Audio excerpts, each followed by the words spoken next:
auxilia. Muito bem, auxiliando. Olha só, vamos lá.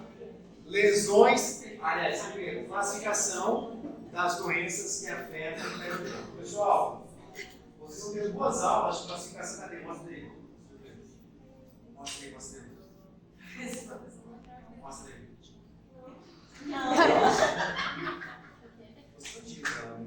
Mas eu quero entender, né? Não, é porque. Deixa É lá. porque a gente estava vendo. Você quer explicar a tela ou deixa quieto? Não, Deixa deixa quieto. Olha só. A gente vai ter 2 aulas de classificação das doenças que afetam o imperador. A primeira de hoje, teoricamente, classificação antiga. É a classificação de 99. Por que vamos estudar? Porque é que é mais falado ainda. Vocês vão conversar com a clínica da faculdade, com colegas de vocês de fora, depois que vocês iniciarem a carreira, eu falo sobre periodonte crônica, agressiva, avançada, generalizada ou localizada. Só que tem uma classificação nova. Em 2017 e 2018 foi lançada a nova classificação das doenças periodontais. E é a nossa próxima aula. Nesse momento, a gente precisa saber das duas. Porque as duas estão sendo faladas. Talvez daqui a 3 anos, a aula que eu dei não contemple mais essa classificação teoricamente antiga. Mas ainda é importante e necessário que a gente entenda essa classificação para diagnosticarmos, conversarmos e trocarmos ideias com os nossos pares. Tá bom? Então, a primeira questão, e aí vamos ter algumas situações que vão se subdividindo. Tá? Vamos entender essa árvore de classificação. A primeira classificação da grande família é uma lesão gengival induzida por placa. Lesões gengivais induzidas por placa. Mas existe lesão gengival não induzida por placa? Sim. Por exemplo. É isso, efeito trauma. Então, por exemplo, a gente tem lesões traumáticas que não têm a ver com placa. Então, nesse primeiro momento, lesões gengivais induzidas por placa. E aí é que vocês estão cansados de saber, estão dando um show. Gengivite. Aqui vemos desde o início de nossas vidas na periodontia. Gengivite, presença de sinais clínicos da inflamação confinados à gengiva e aos dentes associados, não demonstrando nenhuma perda de exceção. Novidade alguma para vocês? Vocês estão cansados de gengivite da periodonte. Nenhuma perda de dissensão. Sinais clássicos da inflamação: vermelhidão, sangramento, edema. Tudo isso a gente vê claramente nesse paciente.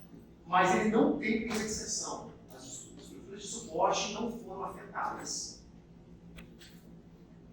Vamos lembrar que sempre a gravidade e a duração vão depender do biofilme. Vale a gente lembrar daquele estudo de lei feito com os voluntários, que obviamente eram alunos, que por 21 dias ficaram sem fazer higienização. E ele foi avaliando tanto o biofilme removido daquela região e foi também avaliando os sinais clínicos dos pacientes. Quanto mais biofilme, mais inflamação. E aí o principal, no final do processo, quando ele tirou o biofilme completamente dos pacientes, o que aconteceu? O que aconteceu?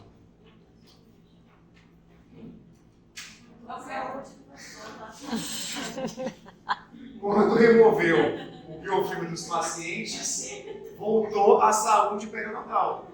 Exatamente isso. Eu queria falar exatamente isso. Então, quanto mais biofilme, Bárbara, acumulava nesses pacientes, mais sinais clínicos de inflamação, mais exacerbados sinais se mostravam. Mais edema, mais sangramento, mais vermelhidão. E o grande lance do estudo foi que ao remover o biofilme, os sinais cessaram. Então entendeu-se perfeitamente que o biofilme é o que causava o problema. Lembra que naquele momento, eu tinha certeza que o biofilme era o causador da doença periodontal. Achava-se que oclusão, trauma, velhice, achava que todo mundo ia ter problema periodontal. Então entendeu-se naquele momento que o biofilme é causador. A gente vê então que o fator, alguns fatores vão poder influenciar nessa doença gengival. Quando tem apenas gengivite, suave. Qual o tratamento? terapia básica, orientação de higiene. Então, profilaxia, utilização da escovinha Robson, do jardim de bicarbonato, utilização de uma colheita periodontal em algumas regiões que é necessário, supragengival. Olhazinho, caso bom para recuperar, para devolver saúde do paciente, ótimo. Mas aí dependemos, não esqueçam, do paciente colaborar. Não é endodontia que você acessa a cavidade, trata o canal, está tudo certo. Não. Depende do paciente passar o fio dental adequadamente na região, senão não vai ter recuperação. E você já deve ter começado a ver que ele vai para casa e volta, eu passo o fio dental durante a semana, um abençoado. Você fala, você está de sacanagem comigo. Mas vai acontecer. Você vai explicar para ele que o tratamento não vai evoluir. Tem casos extremos que você fala, Dona Maria, se a senhora não passar por a gente não pode continuar o tratamento da senhora. Porque senão a gente vai ficar agarrado aqui para sempre. Acontece. Às vezes o paciente toma um trancozinho aí e começa a ter alguma atitude em relação a isso. Quando a gente fala das doenças gengivais, elas podem também ser modificadas por fatores sistêmicos, pessoal. Seja associada ao sistema endócrino, puberdade, ciclo menstrual, gravidez, diabetes, seja associada a discrasias sanguíneas. Então, doenças gengivais modificadas por fatores sistêmicos. Associada ao sistema endócrino, alteração da resposta inflamatória gengival à placa. Efeito de condições sistêmicas nas funções celulares e imunológicas do organismo. O que modifica-se aqui é a resposta tecidual frente à agressão. É isso que a gente tem que entender. O paciente respondia de uma forma. A placa continua sendo a mesma. Só que, por exemplo, por ela estar utilizando um anticoncepcional ou por ela ter ficado grávida, a resposta tecidual é diferente em relação à mesma agressão.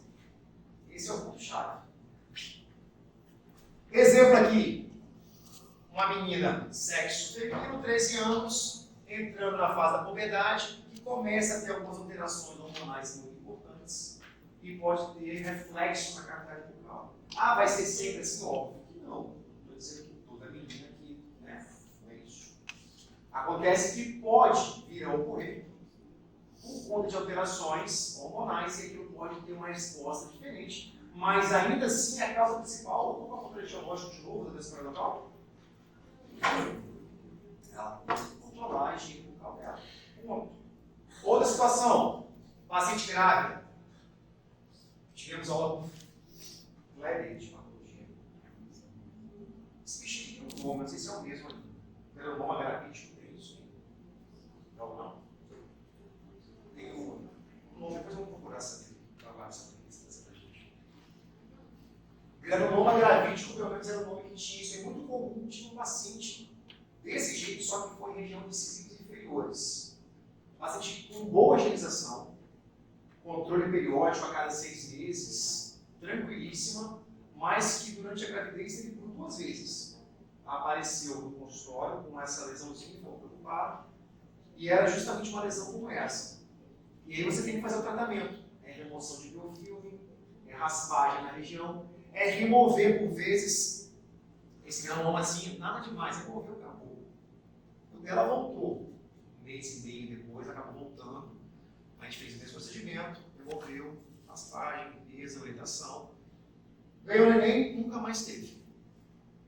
Então é pontual. A alteração acontece não apenas nessa região, de forma generalizada, mas pode ter na situação da grávida muito comum uma situaçãozinha como essa.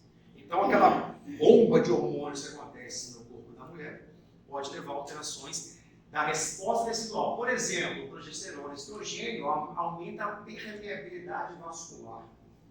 Então você vê que aí a resposta do organismo vai ser diferente. Se aumenta a permeabilidade vascular, a resposta vai ser diferente. Outra situação, a gente tem também ciclo menstrual, as meninas que passam pelas alterações hormonais ao longo do mês. E pacientes diabéticos, que ele fala um pouquinho mais para frente de forma separada. Quando a gente fala associado a discrasias sanguíneas,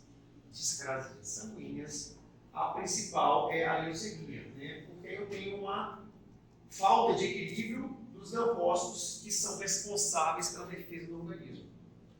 Então, se eu tenho um desequilíbrio desses leucócitos, a resposta frente à agressão vai ser diminuída. E aí tem situações como essa aqui, ó. Uma paciente com leucemia pode ter uma agressiva resposta tecidual por falta de defesa, falta de leucócitos competentes, que promoveriam a defesa adequada daquele organismo. Tá? Então, doença gengival modificada por fatores sistêmicos, nesse caso associada à displasia sanguínea. Associada à displasia sanguínea.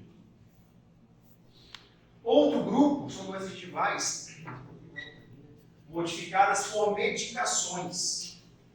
Modificadas por medicações.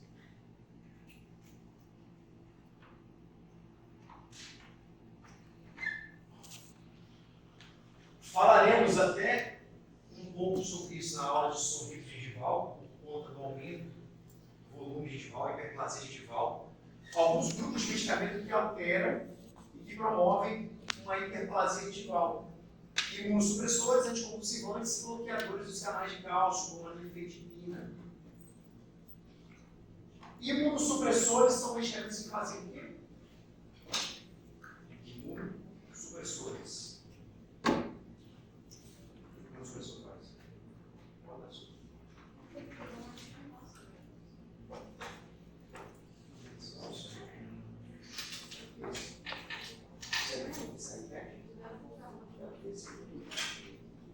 Ei, imunossupressores. O que faz imunossupressor?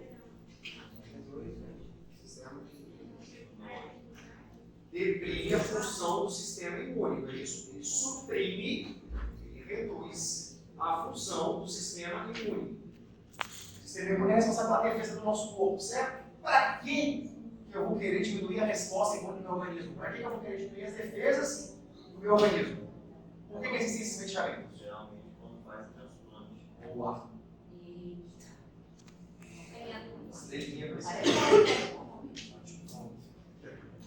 Um exemplo que vocês ouviram? Exemplo? Não, né? Vocês estão conversando, vocês não ouviram exemplo. Fala de novo, cara. Pode falar. Se quiser levantar e falar, pode levantar. Quando faz transplante. Quando faz transplante. Transplante também. Então, quando você faz algum tipo de transplante, vai ser com mais clássico. Transplante de rim. E aí aquela reação antígeno-anticorpo, se for muito exagerada, pode causar rejeição do órgão. Então você usa o imunossupressor, Ana Luísa Larissa. você gosta daquele momento, e o organismo se adaptar ao novo órgão que foi. Querem lá? Ok?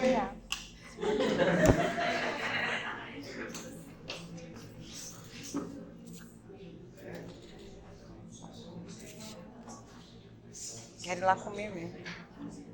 Quero ir comer. Não sei, mas é porque eu tenho que ser. Achei que foi outra função, mas é. Mas foi você ou foi ela que postou? E como é que é reposta?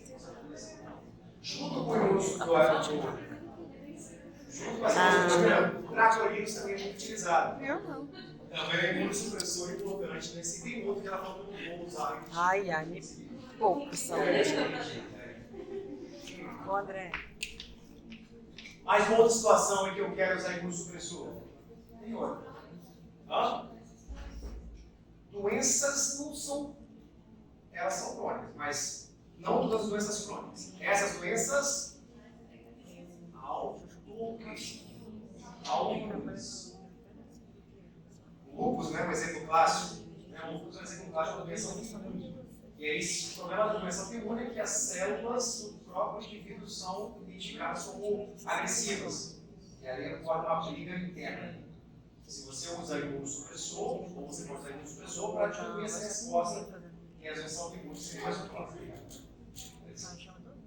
Outra situação de medicação que causa aumento gengival, anticonvulsivantes. Vocês pegaram o anticonvulsivantes? Não. Isso. Anticonvulsivantes para não ter convulsão.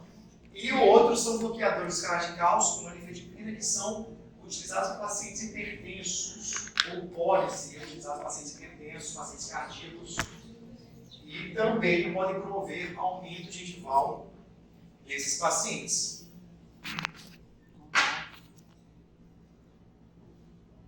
Contraceptivos orais também pode acontecer. Vai ter aquela foto que eu estou mostrando que o uso desses tipos também não é uma coisa tão comum, mas pode acontecer. Olha aí, o paciente transplantado. 9 anos? Sempre ruim, né, inclusive, né? Mas tudo bem. Já abriu já? E aí pode ocorrer, até por vezes, a troca de medicações que causam esse tipo de problema. Né? É óbvio que a questão gengival é um detalhe importante, mas não é prioridade. Você não vai mandar tirar um imunossupressor porque também tem fazer gengival. Não é isso. Mas se puder trocar, por vezes ocorre a troca da classe da medicação. Não é isso. E aí a gente pode, de repente, ter uma resposta diferente ou o problema ainda assim sendo controlado. Tá? Então aqui o paciente transplantado, aqui o paciente com uso de medicação para controle da pressão arterial.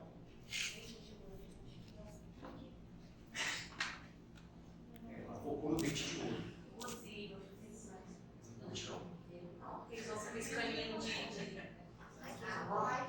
Não está na roda, não, de novo.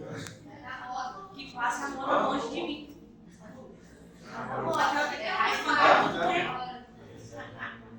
Os três, o que vocês falaram que os três estão falando? Eu tenho um amigo que trabalha, que chama Horus, que trabalha só com isso, e ele ganha muito dinheiro. Ele é o quê? A mãe dele é dentista, e ele tem uma marca que chama Horus, ele põe diamante, ouro, é uma capinha assim. Não precisa fazer maquiagem.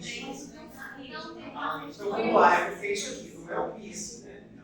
É uma tipo uma capa. Ah, mas tem piercing presente. Não, piercing não. É misturado. Não, piercing. Ele não precisa Também não. Ela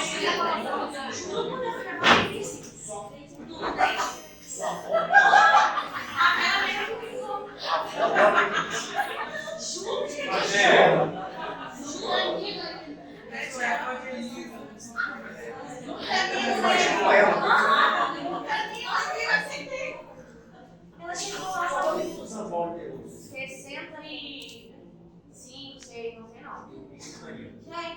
Ela chegou pessoal, minha filha. Eu falei, que é isso? Ela dentista não tá na moda. Claro, eu não sei falar direito, são os groups. É isso que falaram, esse nome é doido. Como é que é? Eu não sei falar direito. É isso? Viu? Grills? Vou falar grills. É, Então, mas é uma chega a capa. R$5.000 um dente. Não, 5 mil reais é Assim, barato. o mais barato. Mais barato. Mas é uma É capa. uma capinha, não precisa desgastar um dente. Faz um molde certinho, tem uma capa de ouro, de diamante. Mas é reversível, isso tira e coloca. Tira e coloca. Aí você pode escolher 1, 2, 3 dentes. Então não desgasta o dente, não. E vou voltar ao foco. Quem é que faz isso? Um amigo meu, ele tem uma marca de uma Aqui loja. é assim, claro. Ó. Ele tá assim, ele tá Ah, ganhando também mais quero um ver. dentista.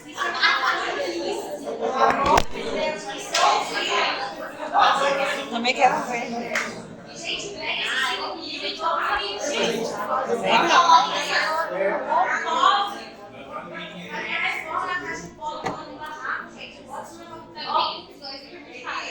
Tem como a gente faz 3, né? Faz 4. Ele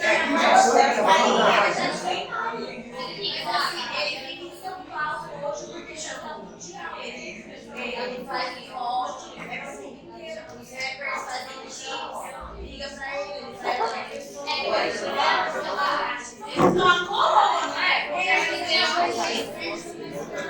Mas aí tem que ser.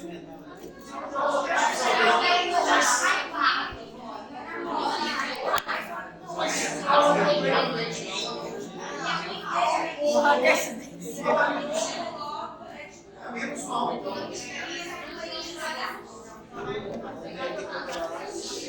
Ai, Jesus, tirou fogo da água.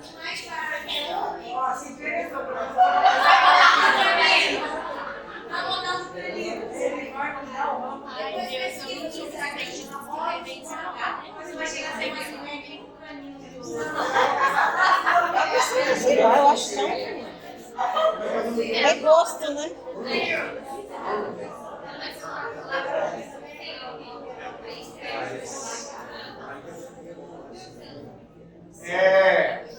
Tá, vamos. Vou descer aqui. Esse aqui é uma coroa de ouro, né? Aparentemente.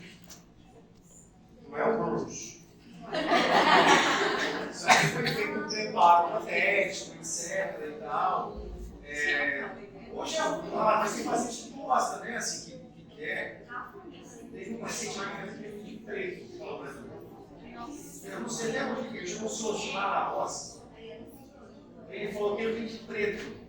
Eu falei, que preto? Deixa acabou, né? Às vezes o pessoal trabalha de casa. Exato. Ele falou, preto com veludo. Nossa. Eu falei, mas como fazer vinho preto? Ai, peraí, olha só. Bruce. Tá vendo? Ah, isso aí fazendo? Isso. Ele bota até ponto lá. Meu nome é. Pode mandar sua Pode esposa pra fotografar, pessoa. o carro é mais preto. Ah, é? A pessoa chega assim, graça, Do lado de cá dá um sorrisinho. eu vou dar assim, nada no trabalho. Olha aqui, esse aqui. Mostra aqui. Vem aqui, olha. Eu já tive de ouro, ué. Só pra não deixar assim. É isso que eu não sou. Caraca, as iniciais. Ai, dá até uma agonia, né? É a letra, ele é a última letra. Sabe? Eu acho que eu sou rica, não, mas eu acho que essa pessoa que era pobre ficou rica e quer se amostrar se perdeu. Eu acho que é demais. A pobreza daquela pessoa também faz isso, tem toda uma ideologia, gente. É tipo assim, a galera que era preta, que não tinha visibilidade, hoje é ostentação. Isso é acaba na sociedade, isso tem vários fundamentos. Então, se você estudar a fundo isso, é mostrar que o preto venceu, entendeu? E que ele pode ostentar agora. Mas tem uma ideologia do rap, do raio, então tem todo um contexto Ela histórico. falou que outras formas de mostrar que assim. Isso, mas é tipo a moda, gente. Não, mas vamos combinar. É feio pra caralho. Não, a Fernanda também acha que Ai, meu Deus do céu. Gente, vamos ficar a aula toda aqui debatendo, porque opinião, cada um tem a sua. já pensou lá de vocês no rosário? Ensina a vida.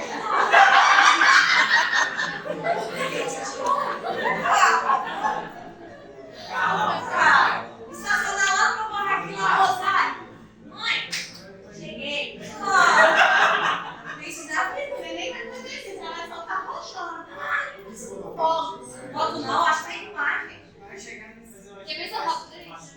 Eu não beijo, não. É um nicho especial. É um nicho especial. Se o homem é gente, eu não beijo, não. Beijo, não. Mas aí a gente tá ouvindo, né? Olha aqui. Nessa imagem dá para ver o paciente com foco aqui no intestino. Era só a inflamação que acontece em volta da região, que aí é um paciente, né, que usa o medicamento como anifetamina, bloqueador do canal de cálcio. Tá? Uma outra situação que não é tão comum, como eu falei para vocês, mas pode acontecer, os contraceptivos orais, por conta de toda a alteração hormonal que vocês que utilizam sofrem durante a utilização desse medicamento. Existe uma situação um pouco diferente que é provocada por desnutrição. Tá? Então, doença intestinal modificada por desnutrição. Um exemplo clássico, não sei se vocês ouviram falar já, é uma doença chamada escorbuto. O nome não é estranho, né? O nome não é estranho. Essa doença era muito comum, ou foi muito comum durante as grandes navegações. Portugueses, espanhóis, principalmente, atravessando e subindo o Novo Mundo, anos 1400, 1500, em que pegavam os navios, ficavam por meses navegando e não se preocupavam com a alimentação adequada, com os alimentos adequados. E a falta de vitamina C, causa essa deficiência. Vitamina C também é conhecida como ácido ascórbico. Não é isso, não é vitamina C? Ácido ascórbico? Ácido ascórbico, vitamina C. E aí a falta desse componente provoca uma destruição do tecido gengival. Sabem onde a vitamina C é muito importante? Na formação das fibras colágenas. Quem produz fibra colágena? A gente lembra do ano passado?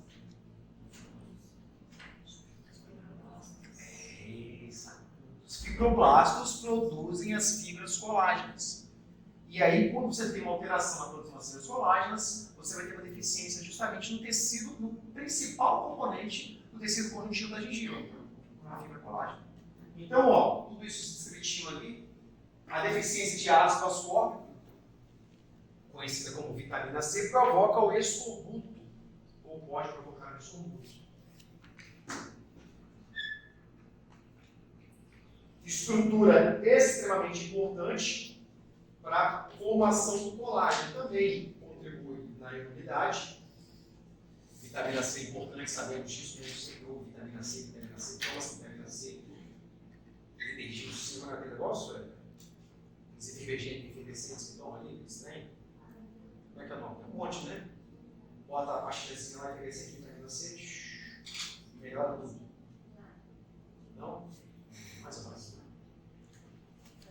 Muito comum, como eu falei com vocês na época das grandes avaliações, para situações onde tinha falta de alimentos adequados.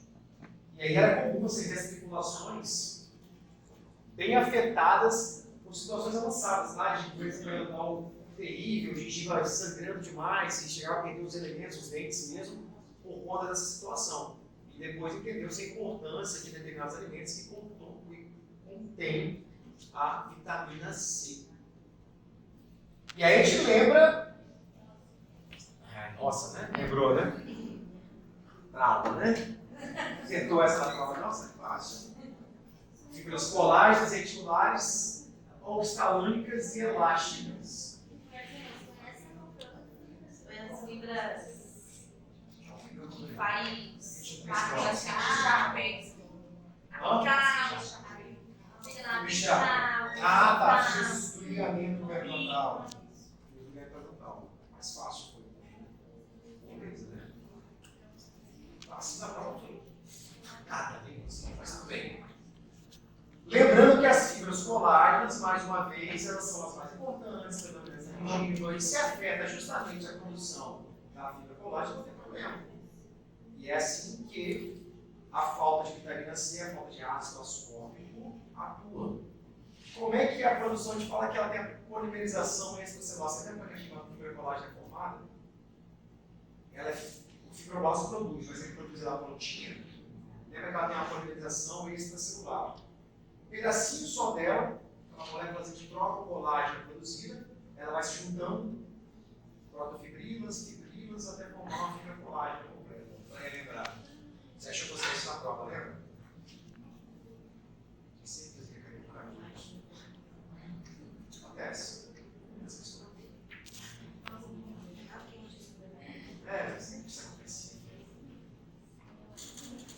Assim acontece a produção. E aí é justamente nesse processo que a falta da vitamina C atua. É justamente nesse processo. Falamos das lesões gengivais induzidas por placa, que eu tenho o biofilme envolvido, e temos algumas não induzidas por placa. Não induzidas por placa. Olha que interessante, nesse caso eu tenho bactérias ou doenças promovidas por bactérias, mas que não têm relação com o biofilme. A gente viu na aula passada que o biofilme é formado por determinadas bactérias, vimos a composição, vimos a formação, positivas inicialmente, depois negativas, ficam mais patogênicas, lembrando isso tudo. Aquela sequência de formação do biofilme. Aqui eu estou falando de bactérias, mas que não tem relação com o biofilme. Um exemplo bem clássico aqui é a sífilis, tá, pessoal? Lesões gengivais produzidas por bactérias específicas. Então, ó, patógenos não relacionados à placa dominante ocorre um aumento na prevalência desse processo. Geralmente vai ter uma ação, né, sistêmica, enfim, e ulcerações edematosas, vermelhas e dolorosas. É bem diferente o aspecto visual. E aí, obviamente, se é um paciente que é portador de doença sistêmica, fica mais fácil de diagnosticar. Mas não é raro, não sei se foi alguém que falou comigo, que tinha sífilis e foi quase identificado pela lesão bucal, enfim, foi encaminhado pelas lesões bucais para fazer uma avaliação e ele entendeu, se identificou se esse paciente tinha sífilis, uma das lesões bucais que estavam acontecendo. Você não sabe. Então, mas é um processo diferente, né? Um processo bucal diferente, mas aí não deixa de ser origem bacteriana, mas é uma bactéria específica, né? Que ele fala da gonorreia e da sífilis especialmente. Bacteriana. Agora a questão viral. Então, lesões gengivais ou doenças gengivais de origem viral. Herpes vírus, varicelas zoster, são as situações mais comuns. Lembrando que o vírus da herpes, ele normalmente está com você para sempre. Está ali, guardadinho, fica latente. E quando ocorre geralmente uma baixa na imunidade, é aí que ele vai atuar. Tratamento aí vai ser com antivirais, tá? Geralmente a ciclovir, seja tópico, seja sistêmico. Lesões mais avançadas. Tem lesões enormes que podem acontecer através de herpes. A gente pensa naquela cante de boca, mas também tem lesões maiores que podem acontecer. Tem um caso de uma paciente minha, que foi semana passada, vou mostrar para vocês aqui. Lembrei agora já. E o mais difícil aqui é a identificação do problema, você diagnosticar corretamente. Porque até chegar no diagnóstico, o paciente geralmente sofre por alguns dias, sem saber a real causa.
Aí, ó, essa paciente chegou, e aí você faz a avaliação inicial, e você pensa, essa coisa normal clássica, né? Inflamação, um pouquinho de biofilme em algumas regiões, já também não conseguia já escovar tão bem, porque ele estava com dor danada, incomodando bastante. E aí existe, já tinha ido já em alguns consultórios, ela, quando eu atendi em Viana ainda, essa paciente de lá, ela tinha ido em alguns consultórios ali no Rio Grande, não tinha conseguido resolver o problema. Ela veio aqui na Enseada e a gente fez essa avaliação um pouquinho mais minuciosa e aí você vê algumas condições um pouquinho diferentes desse individual, um pouquinho mais intensas. E olha a coisa linda aqui, ó. Dá uma luz pra mim, cara, por favor.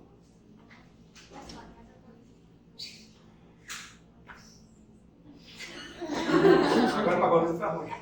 Aqui, olha aqui, ó. Várias lesões bem intensas. Isso aqui pode.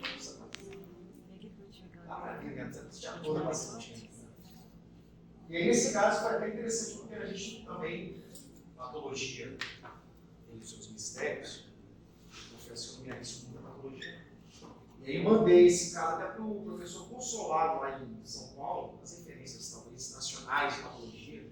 Tem um livro dele que é sensacional. É muito amigo do pessoal da Indo, lá da ABO. A gente tem um certo contato, mas eu mandei e aí batata, assim, pensou 2 vezes na resposta. Isso. E a gente teve que entrar com a medicação, a ciclovir oral, e ela melhora rápido. Aí a remissão dos sintomas e sinais são rápidos, até depois que você. Mas o problema é você acertar esse diagnóstico, você entender o que está causando o problema e entrar com a medicação correta. Antes disso, ela faz profilaxia, faz terapia, orientação de higiene, etc, etc. Se não bater, o olho vai fazer uma avaliação mais minuciosa, acaba tendo essa dificuldade em diagnosticar o problema da paciente. Vou voltar aqui.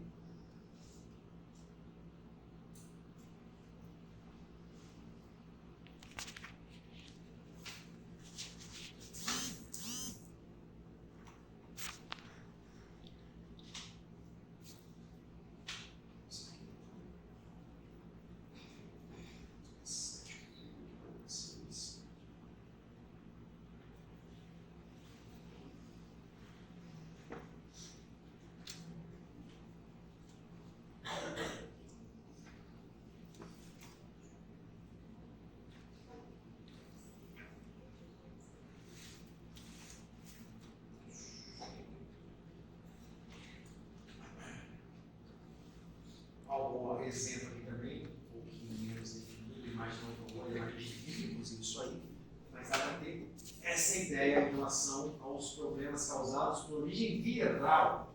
E aí, a origem fúngica é outra situação. Doenças gripais de origem fúngica. Candidose, candidíase, vai ter eritematosa ou pseudomembranosa. Muito mais comum em indivíduos que têm algum comprometimento sistêmico de imunidade, grupos saudáveis, não é tão comum. E é muito comum também pacientes que usam próteses removíveis e não removem prótese. Aquele paciente que tem APP, uma prótese total, por exemplo, e não tira para nada. Não tira para higienizar, não remove para fazer a adequação, não dorme sem ela nunca, enfim. E aí você tem quadros muito clássicos como esse aqui, por exemplo. E você aí o tratamento vai ser com antifúngico, vai ser tratamento com a limpeza e higienização adequada da prótese, exatamente, para poder conseguir resolver esse problema do paciente.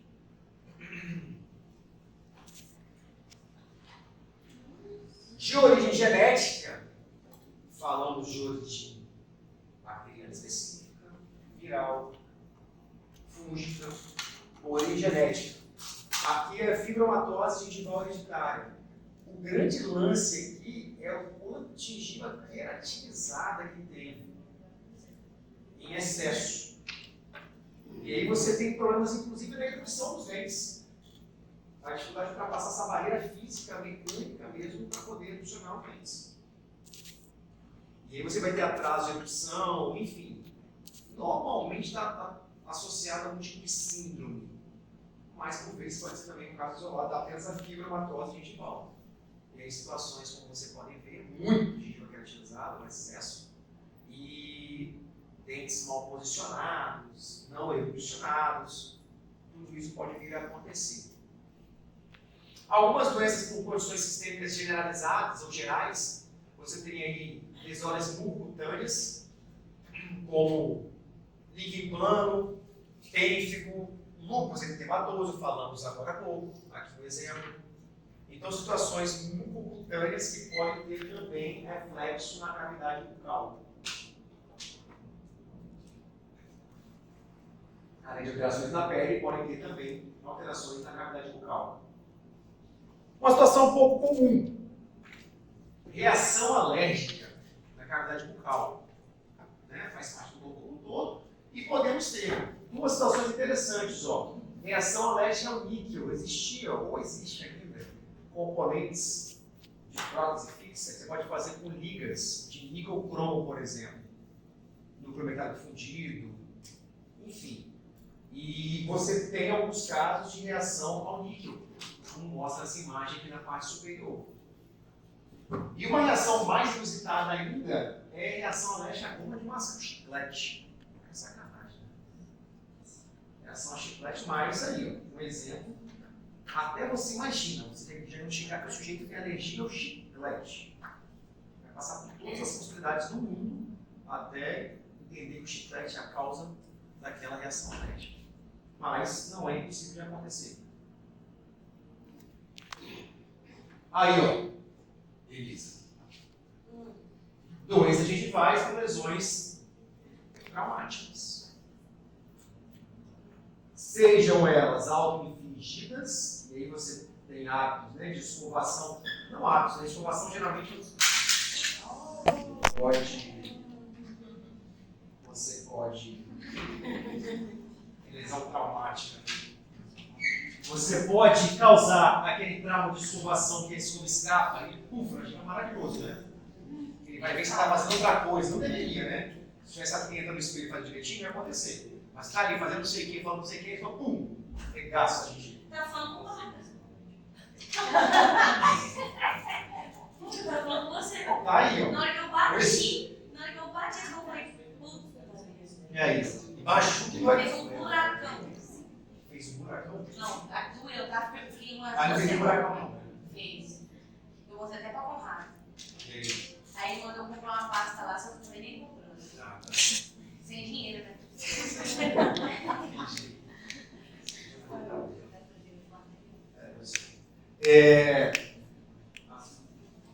Você tem a situação da Elisa aí, você, né, conversando com a Bárbara, bate a escova e causa o trauma.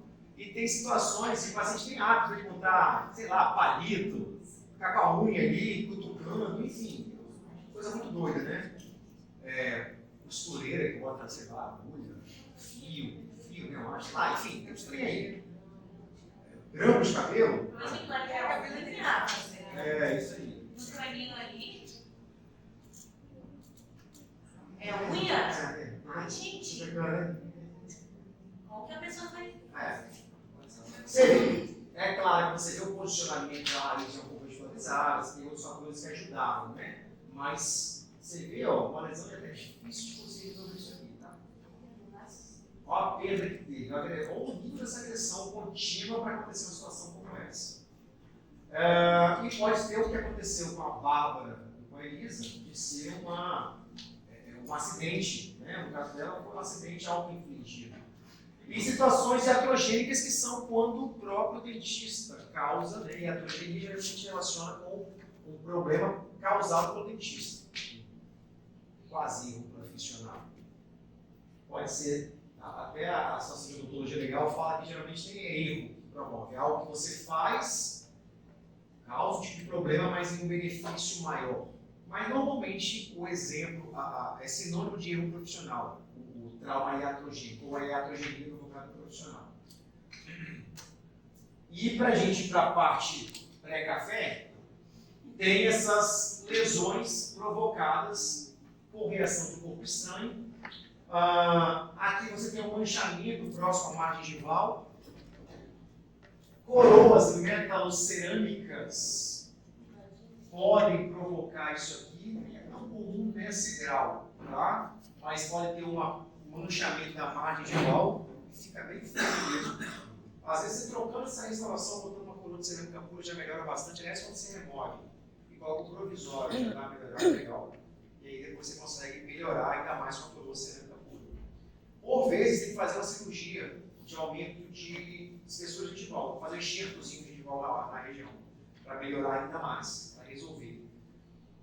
Diferente um pouquinho, até me perguntaram sobre reação ou sobre pigmentação melânica.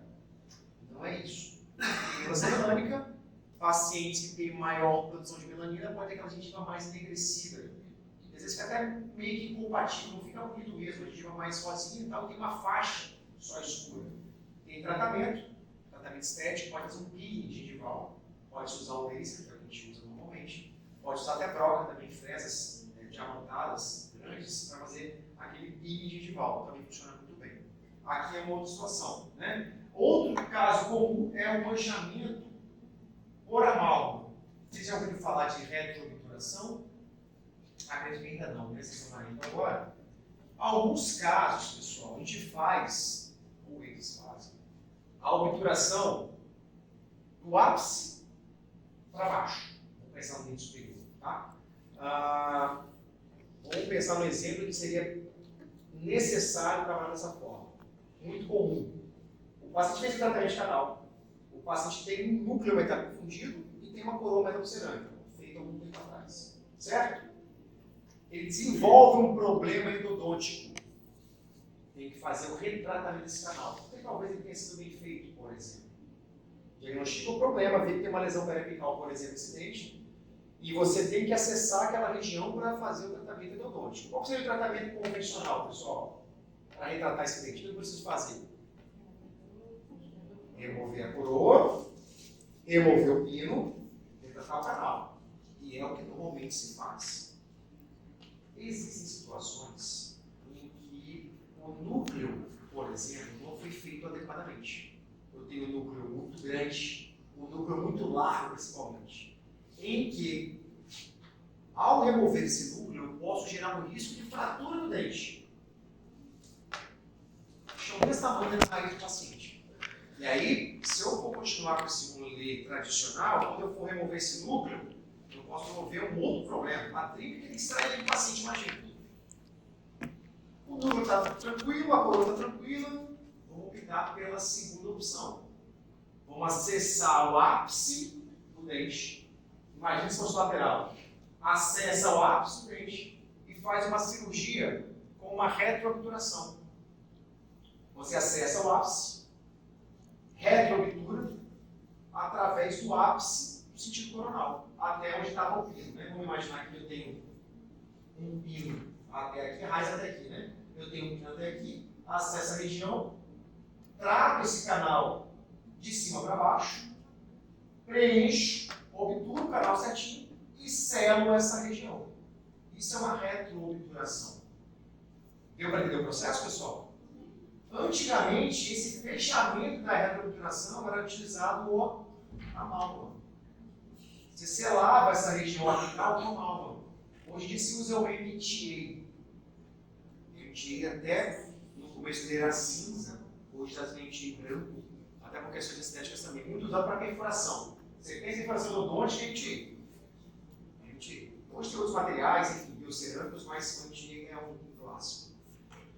Quando utilizava-se a amálgama, tinha esse risco aqui, ó. Um tecido talvez mais fino, um periodonto menos espesso, e aí você podia ter o risco de manchamento dessa região do amálgama, visualizando na vestibular desse paciente. Deu para entender? Então, uma situação de reação a pouco estranho traz um amálgama utilizado para uma retroobturação. Um tratamento endodôntico via apical. 15 minutinhos a gente volta, hein? Bora. Trabalho. Faz a questão do trabalho. Não é mesmo?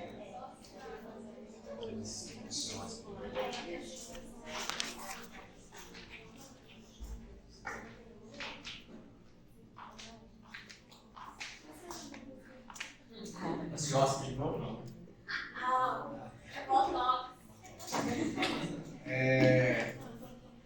A gente tem vamos passar um trabalhinho para vocês. Tem que passar, né? Os 3 pontos que vocês têm. São 48 alunos, eu vi aqui. Tem 48 aqui, né? Tudo bem. E aí eu vou dividir provavelmente em grupos de 6 ou 8, eu vou ver isso ainda. Mas eu vou passar tudo certinho para a Bárbara até quarta-feira. E vou passar os temas dos trabalhinhos para vocês. Tá? A gente vai fazer algumas, provavelmente, eu vou trabalhar com vocês as relações, porque a gente não tem tempo de falar na nossa disciplina, né, durante o período. E é um tema muito legal das relações das doenças periodontais, da doença periodontal com doenças sistêmicas. E a gente vai ver que tem relação com diabetes é a mais clássica, diabetes é a mais clássica, doenças cardiovasculares, doenças respiratórias, Alzheimer tem relação, alguns estudos são um pouco mais recentes, mas mostram relação. Então, provavelmente, falei, Bárbara, que vai fazer uma divisão de grupos aí, 6 ou 8 alunos cada um, para vocês fazerem um trabalhinho sobre relação da doença periodontal com doenças sistêmicas. Para mim vai ser isso um grande tema do trabalho que a gente vai desenvolver. E talvez a gente faça uma apresentaçãozinha. Vocês gostam? Vai ser uma coisa muito tranquila. 15 minutinhos, 20 no máximo. Quem quiser apresentar, apresenta. Quem quiser, não apresenta. Só para a gente realmente ter um momento de falar sobre as coisas. fazer sentido. Porque se não adianta você vai. Marcelo faz trabalho lá de doença perinatal e cardiovasculares. Aí vai aprender sobre o tema e vocês vão saber o que você está imaginando. Então, assim, é legal fazer, trazer aqui na frente, falar um pouquinho e tal, todo mundo vai ouvir sobre o tema. A gente vai conversar um pouquinho, acho que vale muito a pena. Então, eu vou ver essa divisão como vai ser. Pelo que eu vi, tem 48 alunos, a gente vai ver como vai ser a divisão, quantos temas serão. Vocês têm até o dia 13 de dezembro. 17, né? Eu vou falar que 17 é a prova, aqui 17, né? A nossa aula a gente tem, hoje a gente tem mais dia 6, tem aula, dia 20, não é isso? Que dia é a prova? 27. 27. Ah, tá. 27. De abril. É, Ainda bem que já vai ter o aniversário. sexta-feira, né?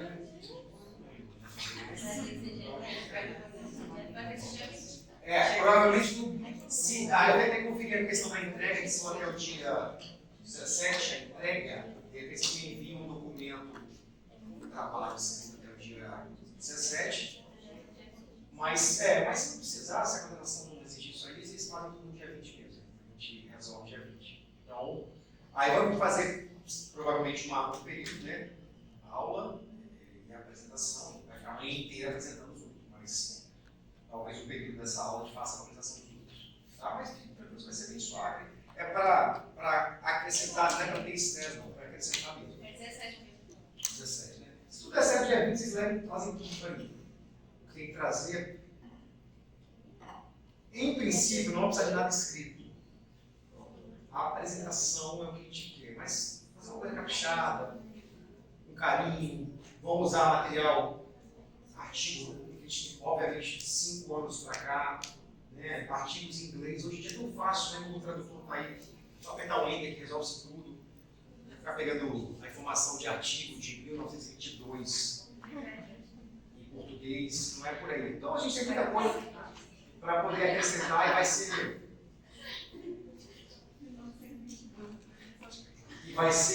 muito legal. Vocês vão ver que é um tema bastante interessante e muito. Calma.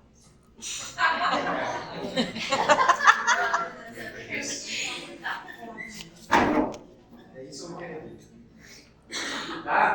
Mas voltando então, já.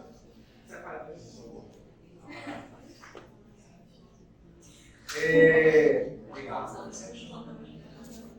Periodontite, definição que vocês já sabem em relação a gengivite. O que vocês vão aprender agora é a classificação dela como agressiva, como crônica, como localizada, como generalizada. Definição de periodontite, vamos apenas repetir para vocês. Doença inflamatória dos tecidos de suporte dos dentes causada por micro-organismos específicos ou grupo de micro-organismos específicos, resultando em destruição progressiva do ligamento e do osso alveolar, resultando em aumento na profundidade de sondagem, retração ou ambos. Definição bem óbvia que vocês já sabem disso. Palavra-chave, perda de extensão. É o que define a periodontite em relação à gengivite. E como eu falei com vocês, ela tem classificação em crônica, em agressiva e com manifestação sistêmica. Ele foge um pouquinho de um e de outro. Falamos bastante, pessoal, já sobre a crônica e agressiva. Falamos que mais comumente, inclusive aquele trabalhinho do Lê, feito lá no Sri Lanka, que ele comprou por 15 anos, se eu não me engano, os plantadores de chá do Sri Lanka. Algumas pessoas progrediam de forma mais lenta e gradual, e outras progrediam de forma muito mais intensa. E a gente vai entender essa classificação. A periodonte crônica é mais comum, mais prevalente. É que vocês veem na clínica de vocês lá, na nossa clínica aqui, com 90% dos pacientes. Nós não aquele paciente que vai perder os dentes quando ele é normal, lá tem 60 anos de idade, talvez um pouco antes. Mas é aquela que se inicia e progride de forma lenta e gradual. Pontos importantes. Associada à placa alcal. O que quer dizer isso? Isso não é toda ela que é associada, sempre que eu tenho periodonte não é associada à placa alcal. O que a gente fala ali é que ela é proporcionalmente associada à placa e ao cálculo. Então, quando você avalia o seu paciente, você, pelo volume de cálculo, pelo volume de biofilme, você entende a gravidade da doença do paciente. Qual que é a diferença para a agressiva? Na agressiva você nem vê tanto biofilme, você nem vê tanto cálculo, mas o bicho está pegando. Aí não, na crônica você consegue associar. Opa, avalia o paciente antes de sondar, antes de ver a radiografia. Você vê uma quantidade de cálculo, quantidade de biofilme, e você consegue entender qual o estágio da doença que vai notar nesse paciente. Então está equilibrado ali, cálculo, biofilme e o estado da doença. Na agressiva vai mudar.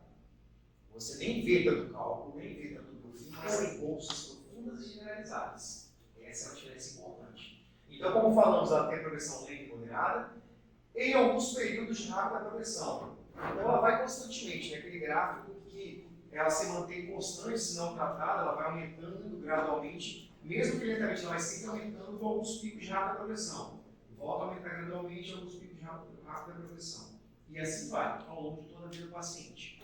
E lá pelos 60 anos, talvez um pouco antes, que começa a ter perdas dentárias. Aquele paciente que chega na saúde falando que estava perfeito, mas tirei em casa, doutor. Vai perdendo osso, perdendo osso, perdendo osso. Não sente dor em geral e até uma desvantagem em relação à cárie, porque a cárie o paciente sente dor. Ele vai resolver, vai tratar, fazer um tratamento endodôntico, etc. Agora, doença periodontal em geral não causa dor. Vai indo, vai indo, vai indo. E quando vê, foi. A gente foi perdido. Tá? Fatores locais, sistêmicos e ambientais é o que influenciam essa doença. Escovação, alimentação, condições locais, é o que a gente sabe desde o período passado. Então, essa é a periodonte crônica, que mais comumente nós vemos nos nossos pacientes. E aí, como classificamos ela em localizada e generalizada? Fácil. Fácil e extremamente fácil. Menos de 30% dos sítios afetados eu tenho ela como localizada. Mais de 30% eu tenho ela como generalizada.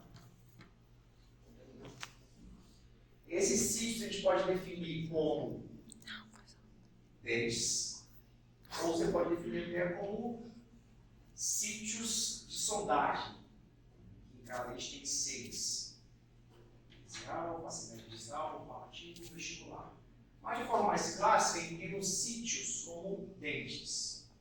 Menos de 30% localizado. Mais de 30% generalizado. Simples assim. Na agressiva vai mudar um pouquinho essa forma de classificação entre localizada e generalizada. Tá? Na crônica é bem suave.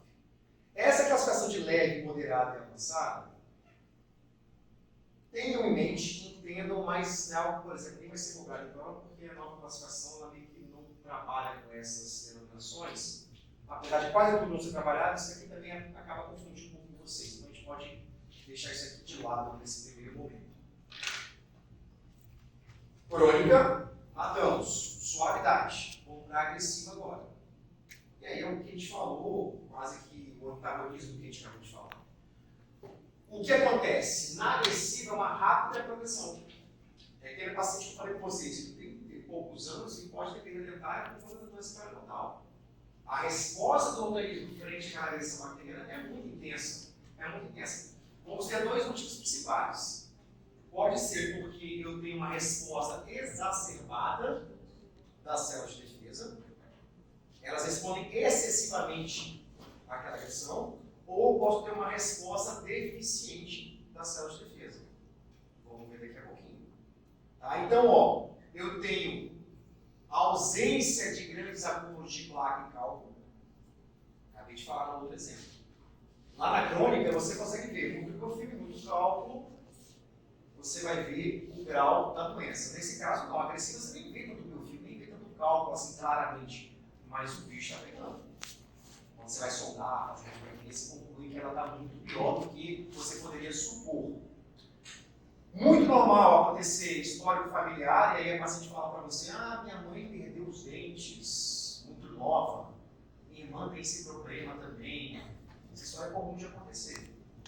E E você até na anamnese habitual, você vai mais direcionado para essa investigação. Outra situação comum é você identificar esse traço na sua paciente e você falar com ela, olha, é interessante você saber se na sua família tem mais pessoas com esse tipo de problema. Porque é comum isso acontecer. Irmã, seu irmão, sua mãe, de repente conversa em casa se está tudo bem. E isso vale como uma sugestão para o paciente. Indivíduos jovens, segunda e terceira décadas de vida, vão desenvolver esse tipo de periodonte. Ela vai ser localizada ou generalizada também. A explicação em relação à localizada e generalizada muda um pouquinho. Eu vou falar da generalizada primeiro, porque é mais fácil para vocês entenderem a explicação. Vamos entender primeiro que incisivos centrais, incisivos e primeiros molares não vão contar nessa classificação.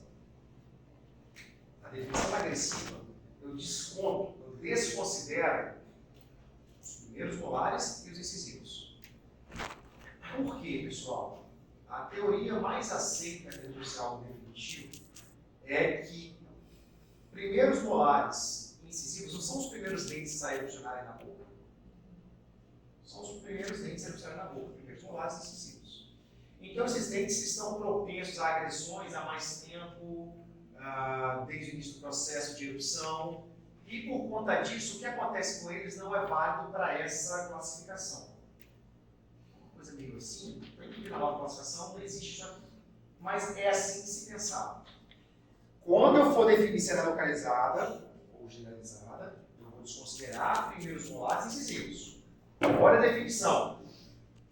Quando ela vai ser generalizada?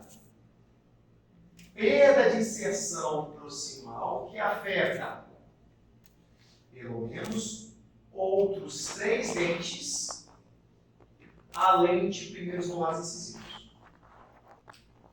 Primeiros molares incisivos, você não vai nem olhar. Olha, mas você não vai considerar. É como se não olhasse para eles. Se afeta pelo menos 3 dentes, vai ser o quê? Se afeta pelo menos 3 dentes, ela vai ser. Se afeta menos que 3, pessoal? Localizada. É só isso. Simplesmente isso. A diferença da outra é que aqui você desconsidera os primeiros molares incisivos. Generalizada, afeta pelo menos 3 dentes. Se afetou 1 dente e meio, localizado. Se afetou 2,9 dentes, localizado. Se afetou 3 dentes, pelo menos, ela é generalizada. Tudo bem? Entendeu isso aí? São 7 na prova.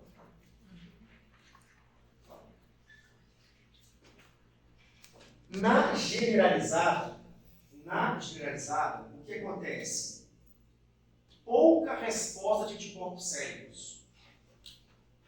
Eu tenho, né, ela é espalhada pela boca, generalizada, obviamente, tem vários sítios em que acontece o problema. Na generalizada, eu tenho uma resposta deficiente dos meus anticorpos, uma resposta aquém do que era necessário. Olha localizado, vou voltar aqui só um pouquinho, ó. Localizado, resposta exacerbada dos anticorpos. Então, enquanto na localizada, em que eu tenho no máximo 2 dentinhos ali, além dos incisivos e molares acontecendo, eu tenho uma resposta muito intensa, além do que precisar dos anticorpos. Agora, quando eu vou para a generalizada, eu tenho uma resposta deficiente, além do que era necessário esses anticorpos respondem. Tá? Também, como na crônica a gente tem natureza episódica e intensa de destruição. É a questão da doença periodontal é progredido com períodos mais intensos do que outras. Voltei a localizar. Outra situação que diferencia de uma para outra. Localizada, geralmente, você encontra mais no início da puberdade, enquanto a generalizada, pessoas com menos de 30 anos, jamais na segunda, terceira década de vida. Generalizada, pessoas um pouquinho mais velhas.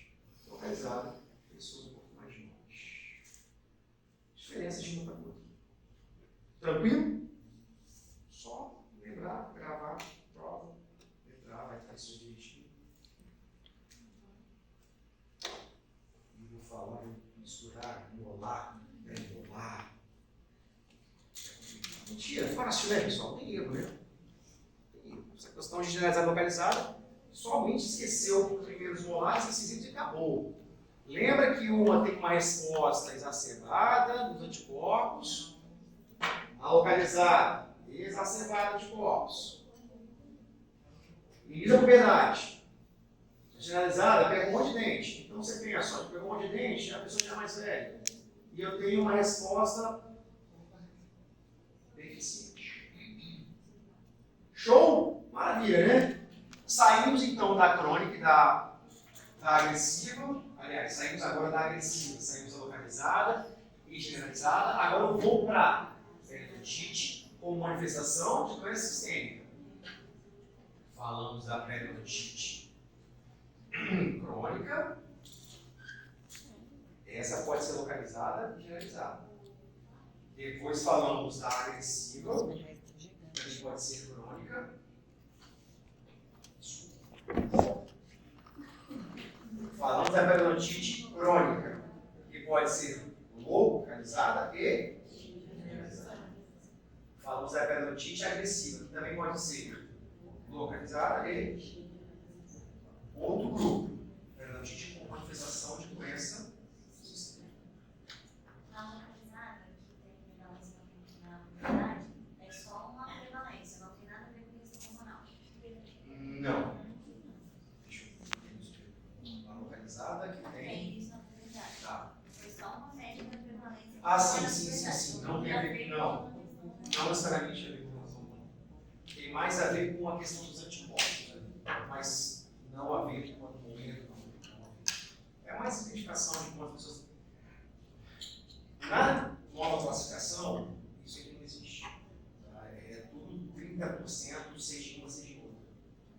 Então você tem que saber e vai cair na prova. Questões para você. Cuidado, dia 27 de abril. Vou fechar. Você vai apresentar o trabalho? Você quer que eu apresente? Lógico. Mas você não apresenta. É só apresentar. Qual o seu grupo? Não? Mas eu apresento. É?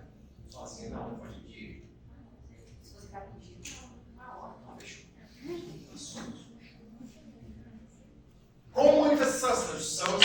Com manifestação de doença sistêmica. Olha só, o que a gente tem? Distúrbios genéticos, hematológicos, mecanismo de defesa, idade avançada e outras questões que aparentam formas agressivas. Aqui eu vou falar de forma mais pontual em cada slide.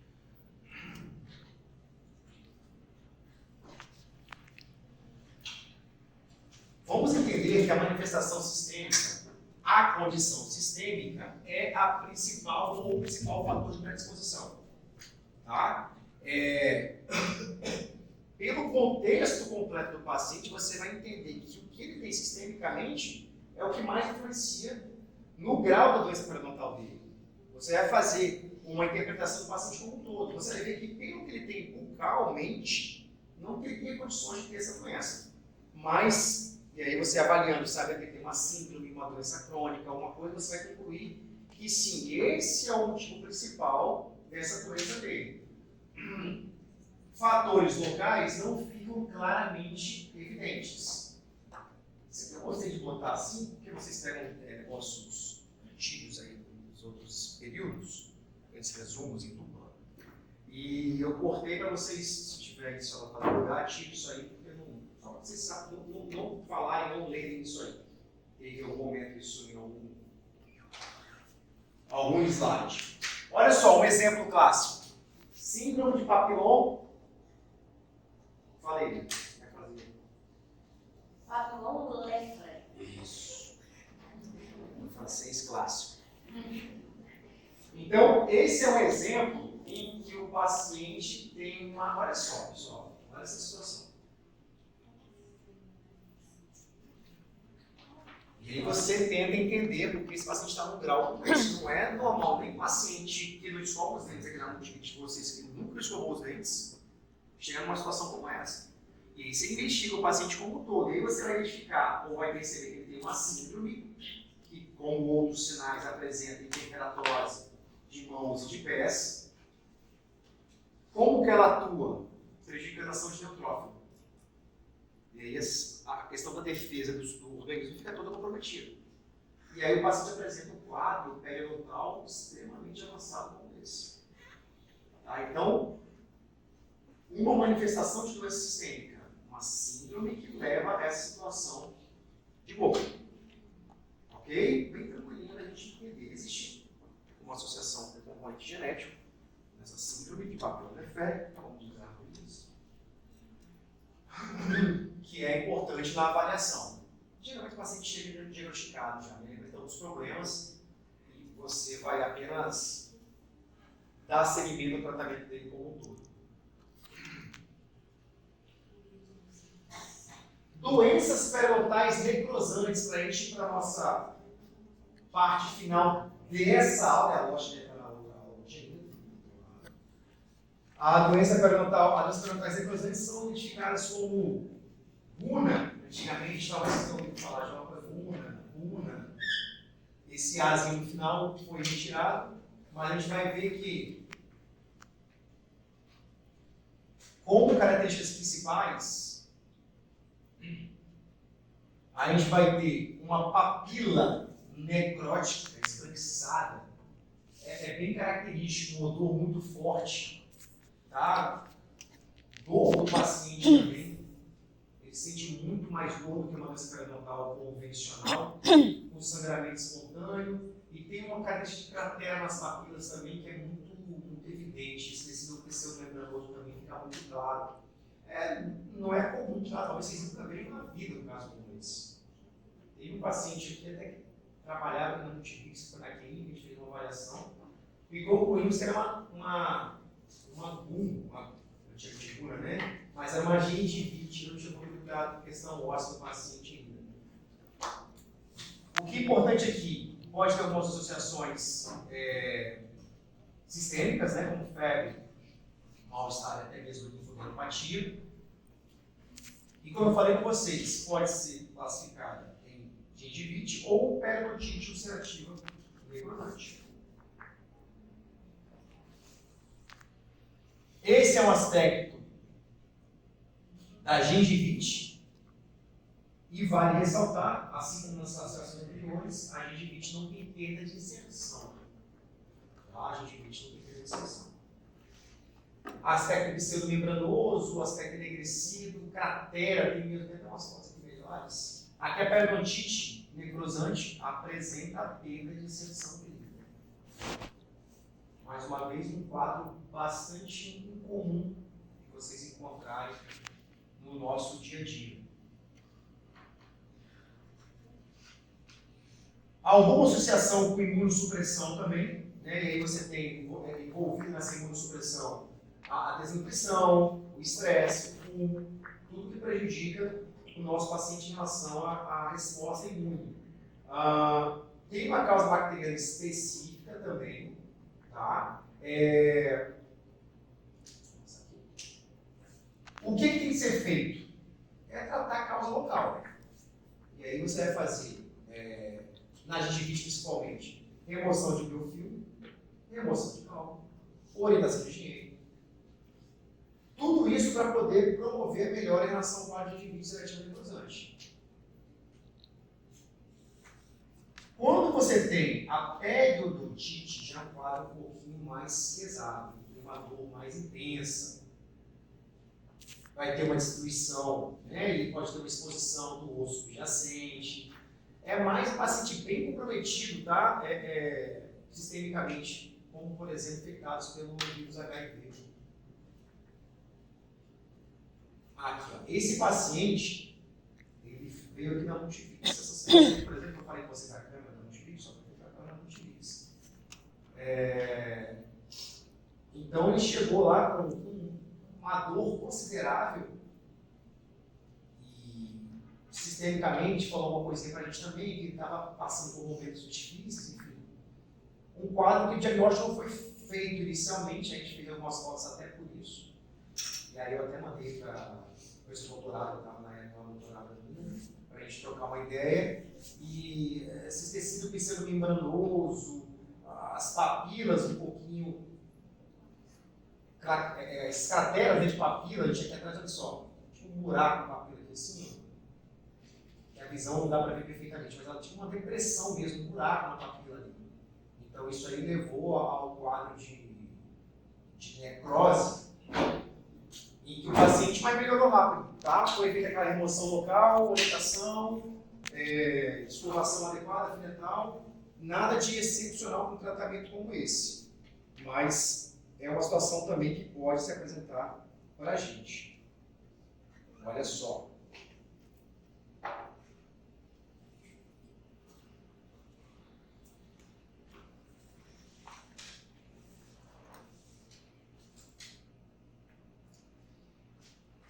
Vamos iniciar o nosso tema da próxima aula, que é justamente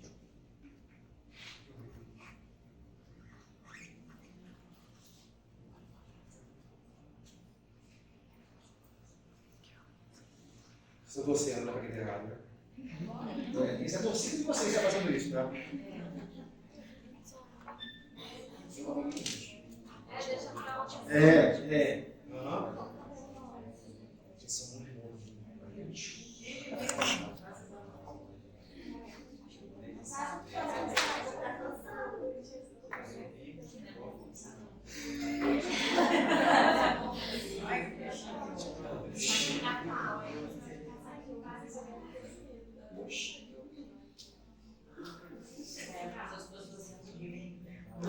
Não insistia não, professor.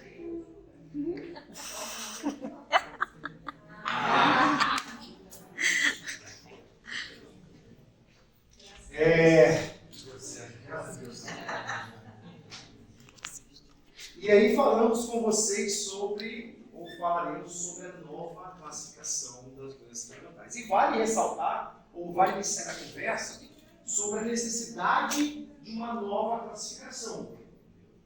A classificação anterior era de 99. E essa de 2017, 2018, artigos das reuniões foram feitas em 2017, as publicações e as definições no ano de 2018. E aí vale a gente entender que o ano de 99 para 2017 tem muita diferença.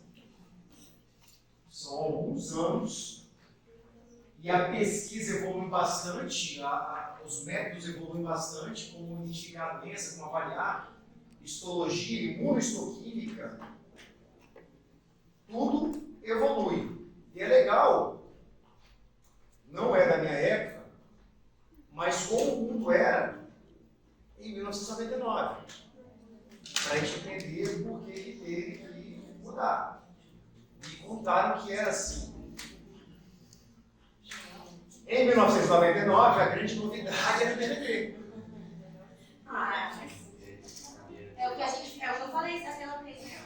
O que você falou naquela vez? Foi com você que eu falei que comprava 10, 3 funcionavam. Na minha casa do Marcelo. Não foi comigo não, sabe? Marcelo, Estou muito triste com você, mas tá tudo bem. Então a grande novidade, olha só, a enciclopédia que a gente tinha aquela. A gente não, meu pessoal lá tinha a Barça, né, na prateleira de casa. É assim, é difícil entender o mundo sem Google, mas acredito, não existia o Google. Tá? Era ter a Barça, maravilhosa, tem um monte de Barça. Barça é uma enciclopédia. A enciclopédia se coloca como um conjunto de mais ou menos uns 10 livros. Essa grossura cada um. Mas era cada letra um volume, será? E aí era um Google, só que escrito em livro. Ah, menino, não lembro disso aí.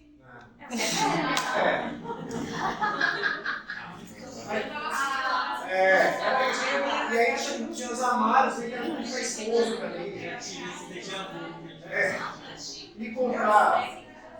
E aí, mas aí nesse momento tinha uma enciclopédia CD, era fantástico isso. Você não precisava ter mais, era um monte de enciclopédia, um monte de livro lá, você tinha metade da sua sala.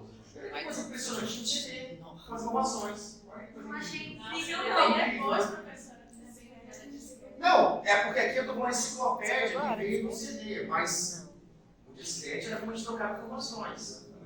Já viu isso aqui? Já. Sim. Então você colocava no computador, Realmente. copiava, levava para o coleguinha. Pendrive. Só que o pendrive fica isso aqui, o pendrive tem que ser uns, sei lá, uns 50 desses cabe no pendrive. Isso não cabe nada. Não cabia quase nada. Cabia dois arquivos nisso aí. É isso aí, cabia boa comparação. Dois arquivos. É isso. quando funcionava era só puxar aquele negocinho assim, ó, e limpar. Isso, tinha toda essa.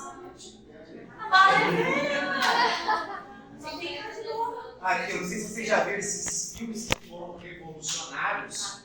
O Sexto Sentido, Nunca vi esse aí, não. espetacular. Plot twist de surpresa no final, não tem Eu igual. gosto, se eu assistir, eu vou Ó, gostar. eu não vou te contar o final. Não, não tem não, não tem especial não. Vou te contar o final. Você não viu também não? Já viu? Você não viu também não? Pô, é os mais clássicos da história do cinema, como revolucionou a forma de interpretação, aquela surpresa no final do filme. Então eu vou assistir. Não me conta não, peraí. Mas é uma. Você foi assistir agora aquele. Matrix, começou aqui, ó. 99. Eu odeio Matrix. Eu também não sou Matrix não. 99, o Palmeiras era campeão da Libertadores. O Corinthians da campeão brasileiro, se eu não me engano. Fez surpresa também campeão brasileiro. Da Série C. Mas era. Da Série C. Olha aí, ó. Olha as preocupações que tínhamos naquele momento, em 99. Ah, esse eu tenho uma foto do bebezinho com foto de jogo, esse celular aí, ó. Esse ladinho. Esse lá aqui, né? Era Pessoal, sou de 2003. ostentação. Eu sou de 1900. Ostentação foi aqui, tá? Era ostentação, tinha até Olha, capinha. que massa. Tinha capinha, ele tinha capinha. Trocava a capinha. Não, o meu irmão tinha uma capinha de meio que transparente que botava nele, por fora dele. Chique, não. Igual aquele relógio. Mas ele fazia só o quê? Ele só ligava.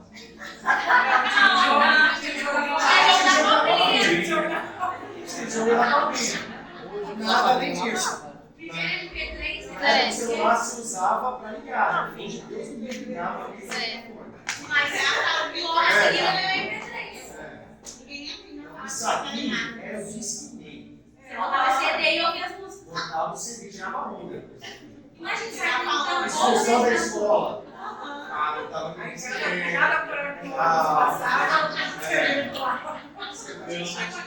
Acabou, você separava. E olha o medo de todo mundo, era o bug do milênio. Porque, não sei se vocês ouviram essa história. Aliás, me contaram também.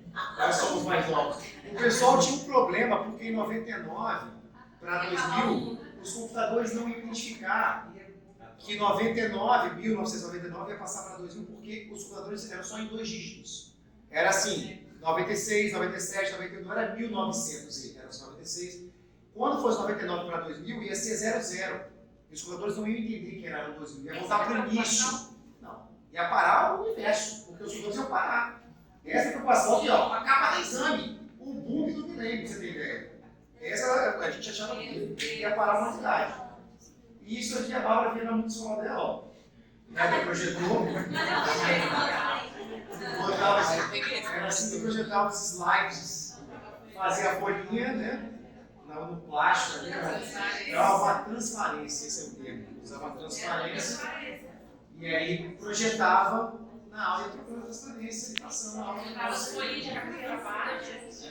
Isso aí. Nada viu uma imagem por você. Então, quer dizer, tudo isso para mostrar que o mundo mudou muito, né? Então, de 99 para cá, as coisas mudaram, porque a pergunta que a gente faz, não o pessoal mais antigo, para ter classificação nova, de novo classificação, pelo amor de Deus. Então, milhões de coisas mudaram de 99 até 2000. Vocês querem filmar essa passagem? É bonito, né?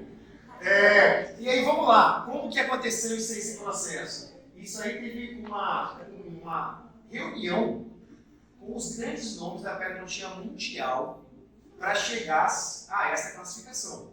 É claro que tiveram reuniões prévias, congressos prévios, reuniões online, mas nesse ano de 2017, lá em Chicago, 100 profissionais selecionados pela produção científica e também geograficamente de todo mundo, para ter participação de toda a humanidade, todo mundo efetivamente, fizeram 19 revisões, um total de 291 páginas, 4 consensos, que vamos falar sobre eles, são grandes temas, 4 grandes temas, e com o objetivo principal, pessoal, de guiar o diagnóstico do clínico. Para que classificar? Tem que ser a classificação sempre com base no clínico, para que você, no seu mocho, atendendo o seu paciente, saiba tratar o paciente. Eu não classifico por classificar. Eu classifico porque se ela for A, eu vou tratar X, se ela for B, eu vou tratar Y. Essa é a importância da classificação. Sempre tem que ser esse o fundamento, para você guiar o clínico no correto diagnóstico e, consequentemente, no correto tratamento. Então, a gente tem algumas imagens dessas plenárias, e aí quando juntou-se a Academia Americana de Periodontia e a Confederação Europeia de Periodontia também, a minha coordenadora do doutorado, não periodontia, mas a Magda Félix foi uma das que participou desse congresso, um dos 12 que representou o Brasil. Ela, ela da UNC, que eu fiz doutorado, Giuseppe Romito, da USP, e o Maurício Araújo, de Maringá, se não me engano, foram os 3 nomes do Brasil que representaram nessa grande conferência. Aqui, a Magda Félix. Félix, eu tenho prima, tia, irmã. Não tem nenhum livro escrito sobre isso, não. Livro? Tem algumas publicações, vou mostrar aqui agora. Mas livro? É porque eu não entendi. Mas sobre a história da parada ou a classificação em si? Não, ainda um livro sobre a classificação não tem. A gente tem vários artigos que eu vou mostrar aqui. Aqui, por exemplo, ó, são 4 grandes grupos, e aí a gente vai ter o primeiro grupo falando de saúde periodontal e doenças gengivais, e aí eles falam aqui, por exemplo, ó, uma das definições que mudaram, e a gente vai ver a importância sobre isso, tá? O que mudou de uma classificação para outra? Definido o que é saúde periodontal. Definido o que é saúde periodontal. Doenças gengivais induzidas por placa, doenças gengivais não induzidas por placa, definições da gengivite. Então a gente vê que tem artigos específicos para cada tema. Depois, periodontite. E aí vai falar sobre doenças, classificação das periodontites agressivas, perda de inserção, enfim, vários artigos em cada um dos grandes temas. Depois fala sobre condições gengivais, muito legal sobre recessão gengival. A gente vai usar isso aqui algumas vezes na aula de recessão gengival. Relações protéticas, traumas oclusais, enfim. E uma parte, novidade grande, foi sobre a parte de implantodontia. A parte de implantodontia. Então, é interessante a gente notar que essa classificação está sendo ainda desenvolvida em grande parte. Tem muita coisa que está sendo definida ainda sobre, por exemplo, o tratamento. Se é classificado assim, tratado dessa forma, as coisas estão ainda sendo um pouco definidas. É igual perguntou, tem um livro sobre toda a classificação? A gente tem alguns livros, alguns textos, vários artigos, não tem o livro, a nova classificação, e aí mostrando de cabo a rabo, porque são esses artigos em que você tem o conteúdo para poder se abranger. Tem umas coisas tão complicadinhas que algumas faculdades desenvolveram alguns manuais para você conseguir classificar. A gente mostra até algum deles. A USP fez um, a própria Universidade de Maringá também fez um, para você ver a sequência de como classificar esse paciente e entender o tratamento dele. A gente já vê isso aqui. Então, olha só, dentro do histórico, né, a gente falou da classificação de 99. Eu tenho uma de 77, a primeira classificação das doenças periodontais. Juvenil, marginal crônica. Era assim que era classificada. 86, dividiu-se. Isso aqui falava-se muito da periodontite juvenil. Periodontite adulto, refratária. Aí veio 99, já começou a ficar um pouquinho mais próximo do que a gente conhece. A classificação de 99, que é a gente falou e citou os principais pontos anteriormente. E a nova classificação que a gente tem. Olha que é importante, que de repente até poderia cair.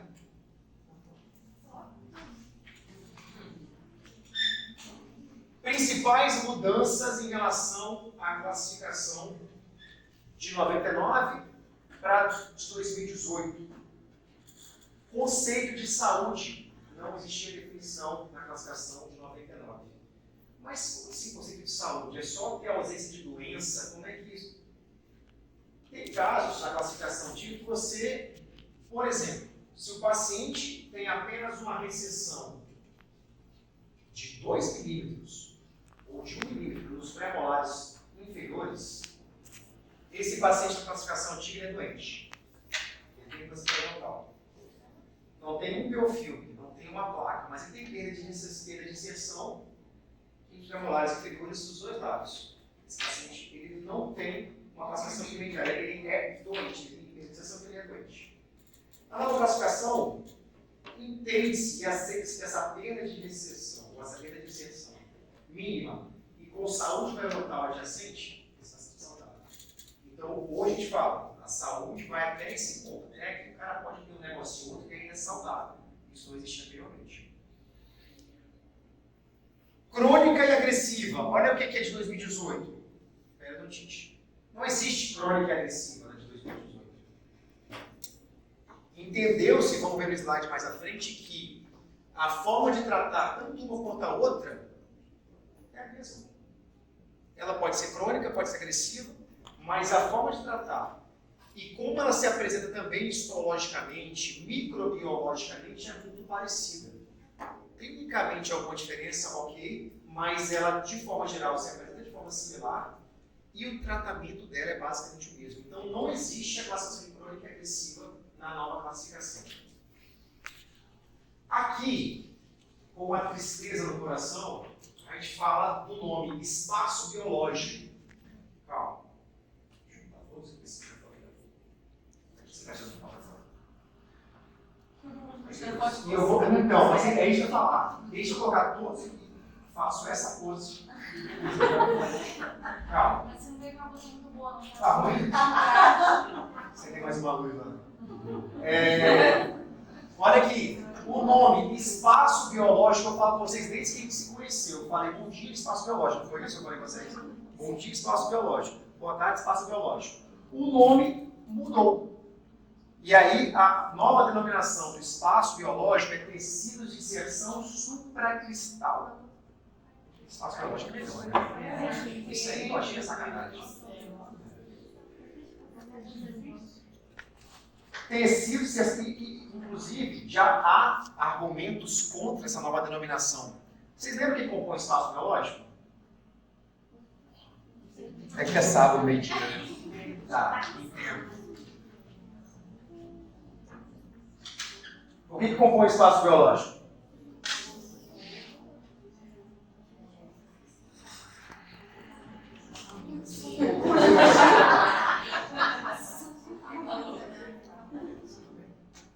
Epitélio juncional e inserção conjuntiva. O suco não compreende o espaço biológico. Suco conjuntivo? Tá ali. Tem na hora, pelo dia tá. Vale o contexto da. Mas ela já estava chegando. Se tivesse objetivo, talvez você acertasse. Discursiva, não. Esse é o X seria. Se você tivesse um conjuntivo numa prova discursiva, meu Deus. Mas vamos lá. Suco gengival, se a gente pensar no termo, também não é algo que assim, consagrado, mas normalmente distância biológica inclui o suco gengival. Tá? Distância biológica. Mas espaço biológico é um espaço que não pode ter invasão, que você não pode fazer um preparo gengival muito extenso, que você não pode ter uma fratura ou uma tríplica que atinge aquela região, porque você vai ter que fazer um aumento de coroa clínica. Cirurgia pré-protética que a gente começou com os meninos no 7º período. Inserção conjuntiva, mais apicalmente, epitélio juncional e subgengival. Inserção conjuntiva, como que ela... Você sabe, lembra o que é? Onde que se insere? Que... Você tem que lembrar da inserção cognitiva. O que é a inserção cognitiva? É um nome dado, né? Um conjunto de fibras gengivais. Várias vezes quando lembrar isso, porque tudo fica mais fácil, faz sentido na nossa vida, inclusive. Até o relacionamento amoroso de vocês. Inserção conjuntiva. Fibras, não, horário também. Fibras do tecido gengival que se inserem no cemento. Lembra aquelas fibras dentogengivais, dentoperiosteais, circulares e transeptais? Lembro. Tá? Mas tudo bem, essas fibras que se inserem no cemento, dentogengivais e dentoperiosteais principalmente, a inserção delas no cemento dá-se o nome de inserção conjuntiva. Acima, ou coronalmente a elas, a gente tem o epitélio juncional, que aí é a parte do esmalte, onde eu tenho o tecido aderido ao esmalte. Vocês lembram como essa estrutura permite a adesão da gengiva no esmalte? Ele é uma leve adesão, falei com vocês inclusive que na sondagem, a sonda até penetra ali um pouquinho, rompe essa união entre epitélio juncional e esmalte, porque é uma leve união. M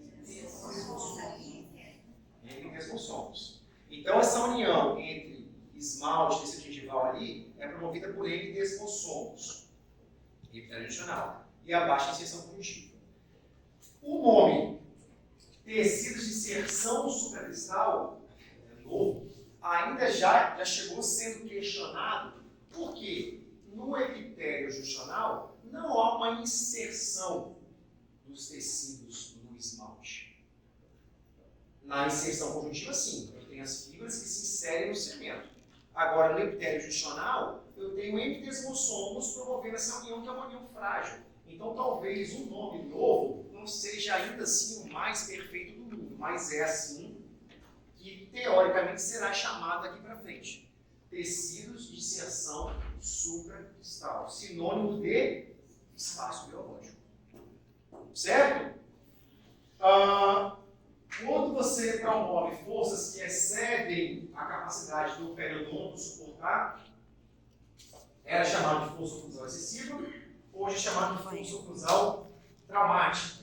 O excessiva ficava uma coisa muito relativa e botou-se como traumática o nome dessa força que excede a capacidade do periodonto suportar. Vamos ver que existe uma classificação, e a gente herdou isso do câncer, a divisão em graus e estágios. A nova classificação se baseia em classificação de graus e estágios, assim como a classificação de câncer. E você vai notar que a perda dentária é um ponto importantíssimo para se classificar essa doença periodontal. É um ponto importantíssimo. Na classificação antiga não se levava em consideração. Eu queria saber, se o paciente tem um dente na boca, como é que está esse dente? Esse então é classificado de tal forma. Só que nada mais lógico, pessoal, a gente pensar, se esse paciente teve perdas dentárias pela doença periodontal, é óbvio que é um paciente de risco muito maior. Então, a gente hoje utiliza a perda dentária como grau de severidade para essa doença. Fatores de risco não eram levados em consideração, isso também na classificação antiga, e hoje existe uma parte específica para isso. Se o paciente fuma, e depende da quantidade de cigarro que esse paciente fuma, ele é classificado em X, Y ou Z. Só paciente fuma 20, não 10 por dia, né? Vamos falar 20, que é mais legal. 20 cigarros por dia. Mentira, são 10. Ela vai fumar 10 cigarros por dia. Paciente nova, 26 anos. Ela sentiu assim, ela ficou até impressionada com a gengiva, a paciente bem arroxeada e tal. E certamente tem uma relação com isso aí. Entra lábio, língua, gengiva, fica tudo comprometido. Então, se esse paciente fuma até tanto cigarro, ele vai ter a classificação. Se for mais tanto, vai ter outra. Então, fatores de risco são muito considerados nessa nova classificação de novembro de 2018. E já foi concebida essa nova classificação pensando-se em novas inclusões. Existe uma abertura aí na classificação que poderão ser incluídos outros fatores para se tornar mais completa. E como eu falei anteriormente, estágios e graus fazem parte dessa classificação. Então a gente vai ver estágios e graus definindo a nossa classificação. Sou fotógrafo, meu filho. Tabelinha boa, né? Uhum. 1, 2, 3, 4, 5, 6, 7, 8. Cite 6 mudanças. 6.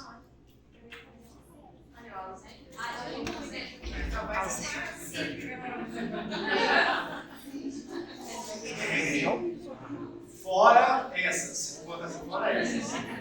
Fora essas. Cite outras, fora essas.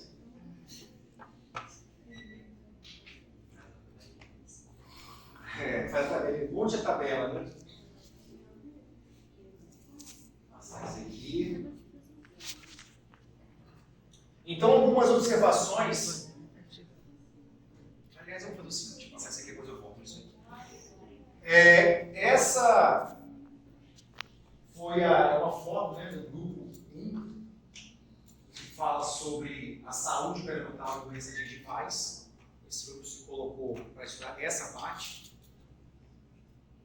E ele fez alguns artigos, como eu falei com vocês. E a definição é interessante, olha ali, ó, o que a gente não tinha anteriormente, sobre saúde perinatal.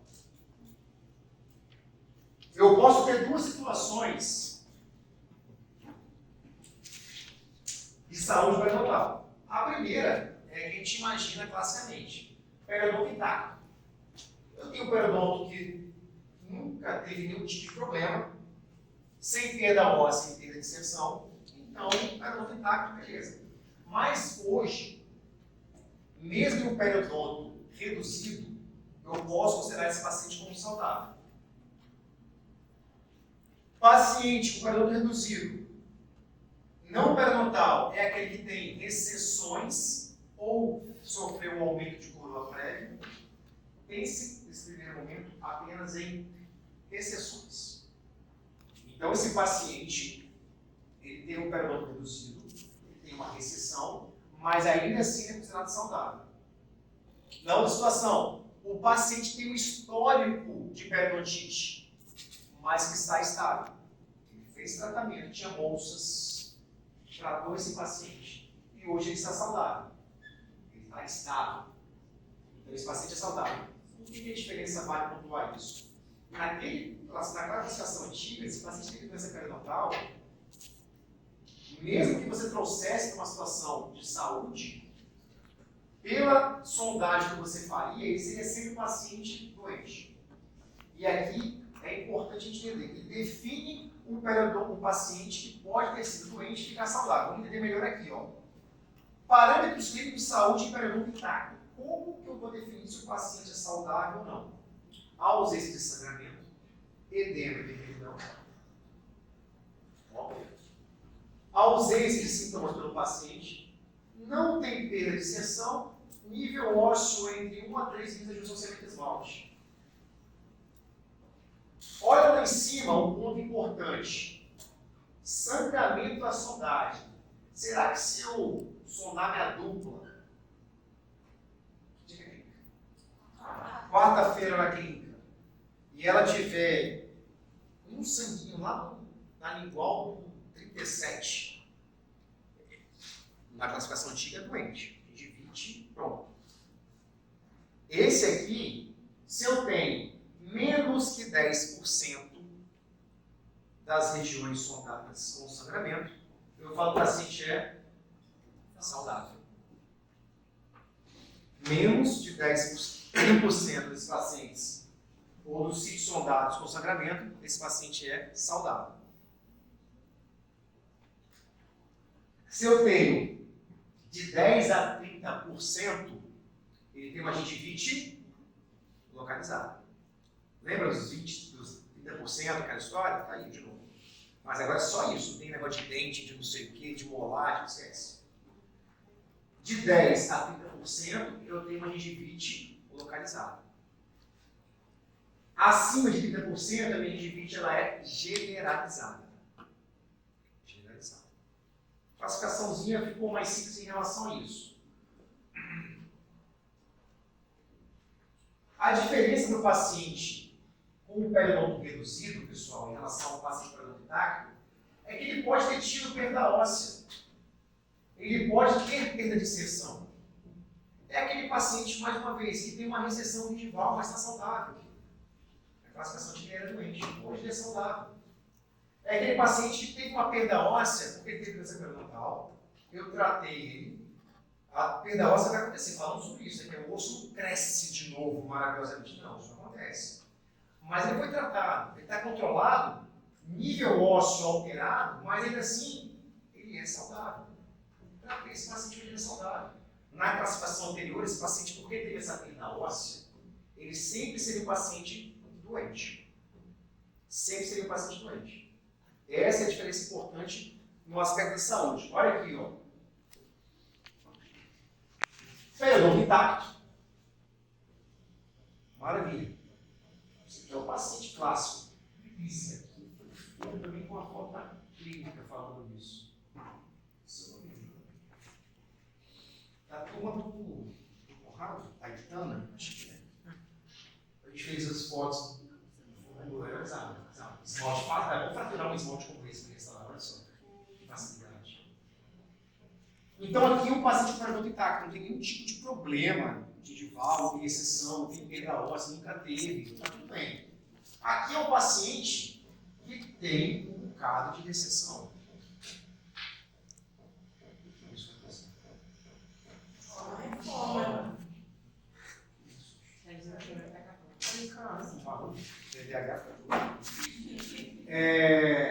Tem exceções em algumas regiões, mas é um paciente ainda assim saudável. Um paciente que teve tratamento periodontal, que teve perda ósseas absurdas, tem as perdas ósseas ainda presentes, mas que hoje se tornou um paciente saudável.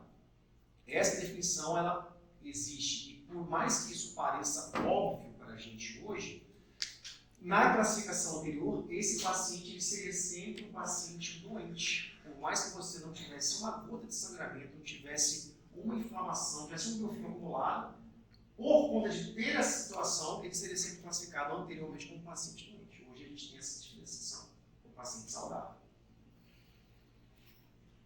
Para a gente ir para a nossa última parte, a gente começa a falar agora da gengivite, né? Falamos da saúde, e aí agora eu falo do paciente com gengivite.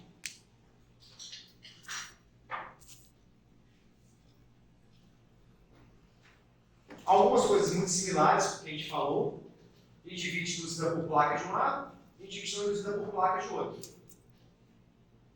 Não induzida por placa, né? A gente não precisa gravar isso aqui tudo, obviamente, mas a gente tem desordens genéticas, infecções específicas, condições imunes, neoplasias, muito que falamos na aula anterior.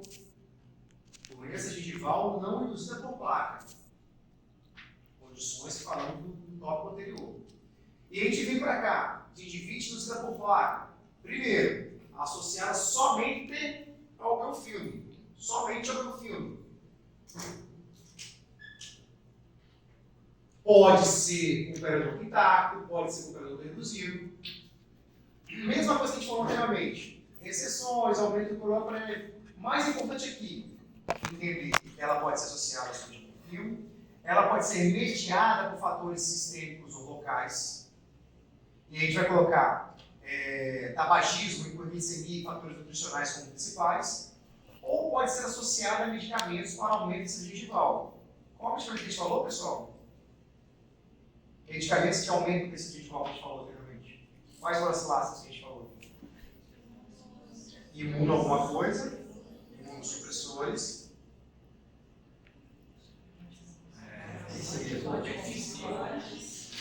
Anticonvulsivantes. Aí você falou para que serve. Bloqueadores do canal de cálcio. São exemplos de medicamentos para aumento do tecido gengival. Então, se ela é induzida por placa, ela pode ser somente utilizada por um biofilme, o que normalmente acontece. É a nossa rotina. Ela pode ser mediada por fatores sistêmicos ou locais. Se ele fuma, se ele tem diabetes, se ele tem desnutrição associada. e ela pode ser associada com medicamentos, como a gente acabou de citar. Falamos do slide anterior. Se eu tenho, e aí vem uma questão importante, tá, pessoal? Atenção nesse ponto, aliás, slide anterior não, desculpa, no semestre anterior. Se eu tenho profundidade de sondagem até 3 milímetros, sem sangramento, esse paciente é o quê, pessoal? Se eu tenho a partir de menos do que 3 milímetros, mas com sangramento, é gengivite. Vamos voltar. Sem sangramento, até 3 milímetros. Saudável. Ainda é até 3 milímetros, mas com sangramento vai ser o quê? E se tem mais que 3 milímetros? Periodontite. Está aqui. Ó. Com sondagem maior do que 3 milímetros, periodontite. Tem algumas questões que a gente vai ver que vão confundir, mas fica bem claro. Não pode existir periodontite e gengivite simultaneamente. Ele tem uma coisa e tem outra. Tá? Então, é isso. Sondei o paciente. Ele não tem bolsa maior do que 3 milímetros. Não tem sangramento nenhum.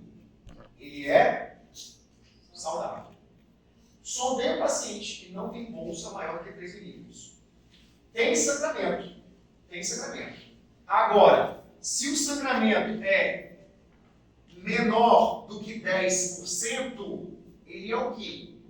Menos que 10%. Ainda é saudável. Acabamos de falar no slide anterior. De 10% a 30% de sangramento. Gengivite. E se tem mais que 30%,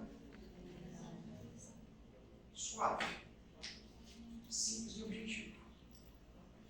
O que mudou nesse contexto? A gente tem saúde.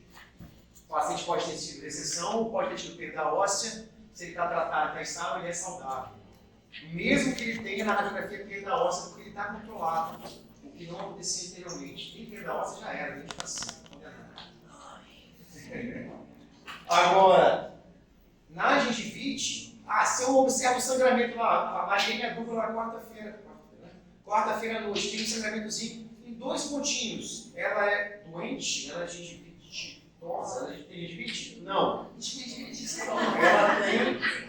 Ela tem saúde. Ela tem saúde.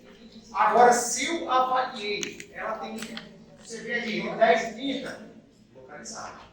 Mais que 30, aí, meu amigo, passar, a sua coleguinha vai fazer escovação e entrar no departamento. Bom final de semana. Juízo. Tchau, professor.